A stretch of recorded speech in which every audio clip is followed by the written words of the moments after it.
up, Blossom's back, and welcome back to another episode of Top Drives. Brabham BT62 Finals is upon us. Obviously, special packs are out in the store, and obviously we're back with another what can you get from that, pack video. Now, this was bound to happen, okay? Since American Overdrive was introduced into the game, this was bound to happen. Buick final. I always expected that, there was going to be a final where Buicks were going to be important, but I did not expect it to come out like this, okay? 2 times Buick, and of course, they just had to throw in Audi. Hutch just had to throw in, Audi. We've had a million tri-series where we've needed to use, Audi, but when the thing with Audi is that when it's needed in a tri-series, when it's a required brand in a tri-series, it brings in, Audi brings in 30 cars, but out of the 30 cars, only 3 of them ended up being fruitful in any situation, and everything else is just garbage. And it's the same thing for every single Audi Tri-Series final. Hutch tries so hard to make Audi relevant, but what they don't understand is that every time they put Audi in a Tri-Series, even if they're forcing it down your throats, it doesn't matter. They bring in 30 cars, but the same 3-4 cars are just gonna be reused again. A great example of this is one of the greatest epic Audis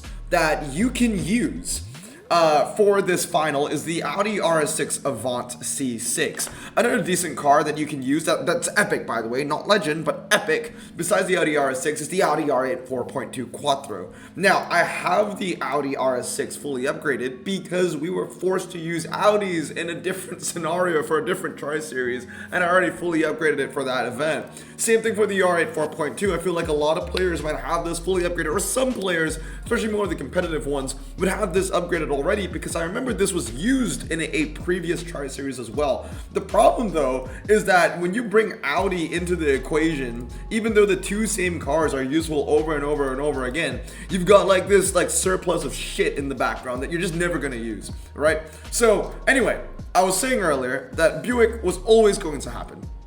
I always thought, we've already had American Overdrive finals where Chevys were useful, where Cadillacs were useful, that Blackwing all the time, right? 3-4 prize cars in a row. Buick it needed its time to shine, and this is the one. But honestly, it's so blatant that Hutch just want you to use the Audis. It's not even funny, right? So let's talk about that for a second. There are ways to covertly tell people that you don't like them. Right? You could just, simply not talk to them, or, not hang out in the same, social circle with someone that you don't like. They're covert ways to do it, right? But Hutch giving Audi the majority stake in the final, it's not even Buick 3 times and Audi times 2. Buick being the new car, the new brand, or the Buick, American Overdrive Buicks being the newer cars, being the ones where, players might want to collect, you would think that they would get, the majority of what you need to use in this tri-series, but no, they gave it to Audi. They gave it to Audi, and they gave it to a tag that came out over a year ago. I mean, obviously, Hutch is forcing Audis down our throats. Like I said, there's a covert way of telling someone you don't like them. This is not that covert way. Having 3 times Audi literally is like punching someone in the face. You know what I mean?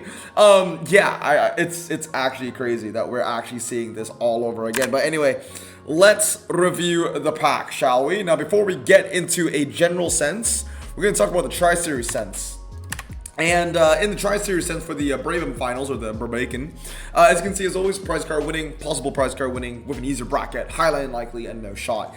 The best hand, in my opinion, you got to use 3 Audis and 2 Buicks. I think the 2 Buicks to use, the Buick Regal GS and the Buick Electra. The Electra is only in there because we're being forced to use it for that. I think it was the 1 kilometer speed bump and the ½ kilometer speed bump, where the Buick Electra is one of the better options to use. For Buicks, obviously, if you could, I don't know, most of the Audis that are 4-wheel drive here are logo on clearance, actually.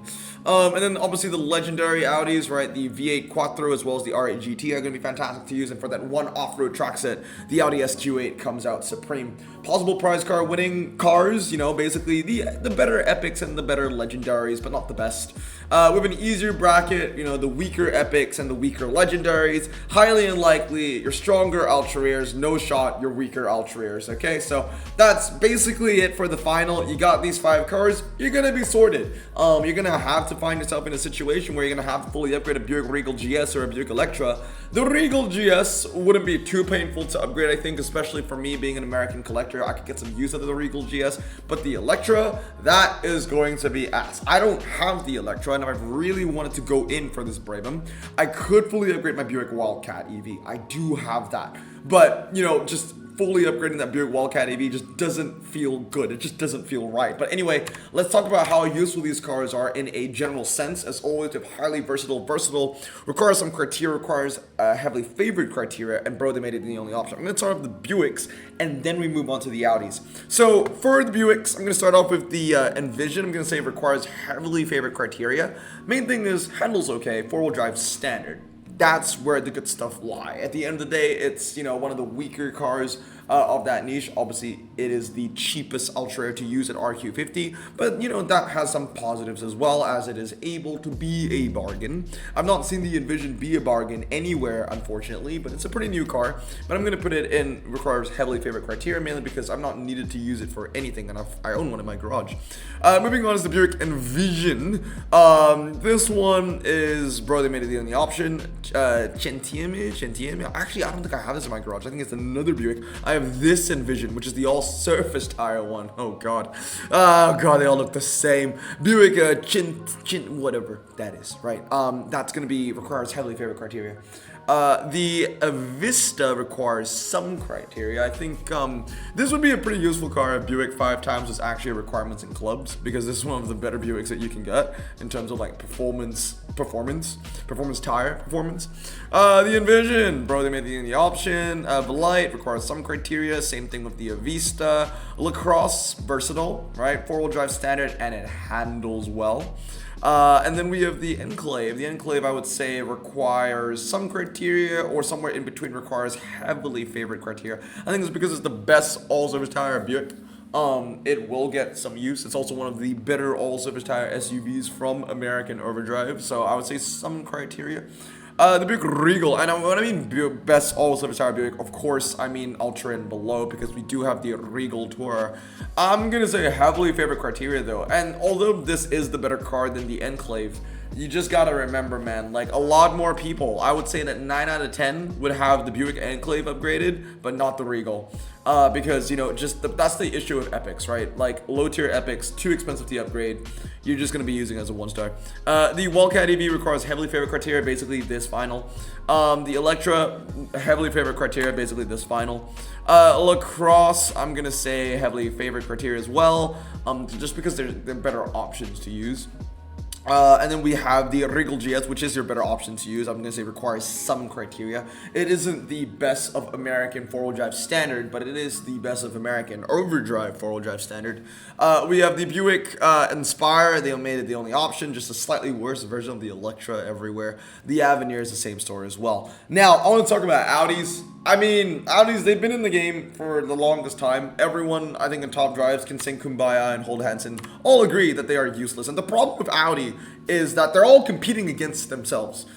Because they can only compete against themselves. Because if you put them against any other car that isn't an Audi within its niche, they will get slapped to Applebee's. And the problem is, when you're only competing Audis against themselves, only the best Audis are going to come out on top. So for example, in this comparison, the 64s, right, the Cabriolet, the A1 Quattro. The A1 Quattro looks really good here. But the moment I bring in like the Lancer, for example, or the Flying Spur, then, well, the A1 Quattro has nothing left to its name besides hairpin. The S5 Cabriolet becomes completely obsolete. Well, actually, if you move a little over there, it becomes decent in Canyon Tour. And then every other Audi, I mean, from the 53 RQs to the 57 to the 58, they never had a chance. They never did.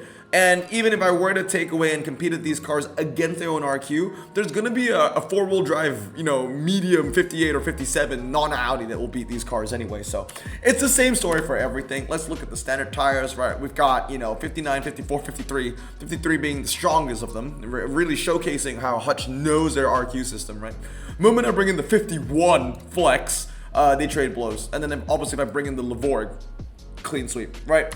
And it's the same thing here for the Epics. The Audis, again, are competing with themselves. Again, there's no time for the TTs because nobody wants to fully upgrade them and put the times in, and I don't blame them for doing so. The moment I bring in like a Mirai and then a Diablo, again, they win nothing. The Audi RS6 wins Canyon, Troy, Lagoon, and Seika, and everything else is taken by non-Audis. So it's the same story every time with the Audis. They're only competing against themselves. So I would only say that the best of the best Audis are mid, and then the bad Audis are just trash. Like the thing with Audi is that good Audis are mid, bad Audis are terrible.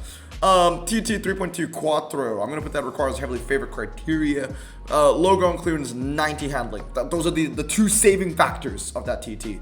Now let's talk about more of the all-service tire crap. I mean, gosh, the Audi all-service tire cars. One thing I can say about them is that they're pretty light. They're not very heavy. A lot of other four-wheel drive all-service tire ultra rares are very heavy. I don't think that these cars are the only option. They're not as bad as like GMC pickup truck terrible, you know what I mean? They still handle okay. It goes over 80, so I'm gonna say requires heavily favored criteria. But for the four-wheel drive cars that we've seen earlier, I mean, terrible. The 8.4 is decent. I'll put it in requires some criteria. The V8 Quattro is terrible. They made it the only option in the recent multiplayer event for the Ceramic Pack, if you remember about that one. The A6 all-road Quattro is a little bit better. I'm actually inclined to put it in requires some criteria because it's very light and it handles pretty well. It's got a low 0 to 60 as well. And the only thing about the all-road Quattro is that it's medium ground clearance, I believe. It's not high ground clearance. Audi S3 is just terrible. Q5, I'll just put it. I'm going to put it down here. It just handles less. It handles less. I think it's the heaviest of the three cars and it's more expensive to use. S4 is terrible. S5 maybe heavily favored, and then A1 is decent. And then yeah, terrible. Again, e-tron. I would say requires heavily favored criteria. Again, four-wheel drive standard, but one of the weaker four-wheel drive standards, but it's not bad. Terrible. 75. Should I bump it up one? Maybe. Heavily favored criteria, sure. Audi Sport Quattro 80s event. How much am I favoring the 80s event? I would say lowest, I'll put the Quattro in heavily favored criteria. Highest requires some criteria because of that 80s event, right? And then we have the low ground clearance Audis. We have the RS5. I'll put that there. This goes here. This goes here. I cannot remember the last time we had an estate event. I used to think that estates was a pretty cool niche to collect. Dude, we get estate events once every year. The R8 4.2, I mean, Hutch loves bringing it back for a tri-series purpose, so I would say it requires some criteria. I wouldn't call it versatile. The A4 Avant, 4-wheel drive standard, 75 though, 75, can't bring it higher than that. Okay, 76, I'll put it a little bit higher, right, so it's a little better in terms of standard handling. The SQ8 is good, I'm going to put that in versatile. The only reason why I'm not going to put it in highly versatile is mainly because it doesn't have off-road tires. I guess when it comes to all service tire epics only, the SQ8 is good, still falls behind the Porsche Macan. In the more twisty scenarios, you can say that if I was in a good mood, maybe I'll put it in highly versatile, but I'm going to put it here in versatile. SQ7 is mine, fully upgraded, as you can see. That's my own, that I screenshot from my game. I'm gonna put that in requires some criteria, honestly. Actually, maybe even heavily favored. The only time I used the SQ7 was recently for, I think it was a special tag. Was it coast to coast? I can't even remember anymore, but I fully upgraded it for something. And never again. And I guess for my issue is that it's because I own the SQ8. The SQ8 is better everywhere, but if you don't own the SQ8, the SQ7 is decent, so I'll put it in require some criteria, sure. SQ2 is going to join it in the same place as well. Then the A7 Sportback, I'm going to say heavily favorite criteria, this tri-series. RS6, I'm going to put it in versatile. And the only reason why I'm putting in versatile is because, again, it's just the better of the Audis, right? It's just the better one of the Audis. It has 83 MRI, which is more than most. But every other Audi I'm gonna put at the bottom. This one is my own as well. As you can see, some of these fully upgraded Audis, it's because I had to fully upgrade all of them for, you know, Tri-Series purposes, or GT Series purposes, or Challenge, or whatever the hell it was. So that's basically 45 epics, you know, I've wasted on these Audis. I wouldn't, okay, maybe 30. I'm being a bit too harsh on the RS6. I value the RS6, to be honest, but everything else is just bleh. Oh god, the Legends. The V8 Quattro is decent. I'll put that in versatile. And then everything else. The R8 GT, versatile. I feel very, very lenient to put it there even. R8 LMX, I'm gonna put that in requires some criteria. And the RS3 Saloon requires some criteria. I kind of want to put it in heavily favored criteria, but I can already feel the people cry. Because, you know, R plus is medium, it's going to be useless. No, it's not. It's going to lose to the Mitsubishis. And, you know, it's German, right? So the Mitsubishis, you don't need to count them, but they're going to lose to the Panamera. I'm bringing it down. TT is just terrible. I mean, I had this car at one point. I sold it, and I don't have any regrets, because even if I had it, even at 1 star, it wouldn't make a dent against epic Audis that are fully upgraded. So if I was going up against someone with like an RS6, for example, or even an RS4, I would still lose with a 1-star TT.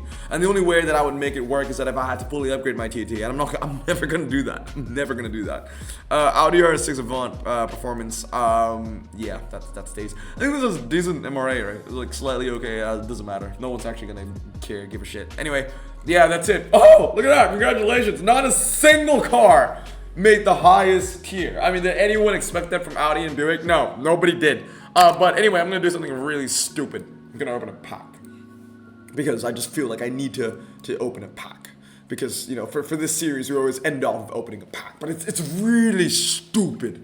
There's a really long loading screen on this as well, so there might be a chance I don't even open this. Maybe we don't even know what we got from this. Maybe in the next video we find out what we get from the Overdrive Buick World Expo. Yeah, I'm just gonna do my outro. I'm just gonna do my outro.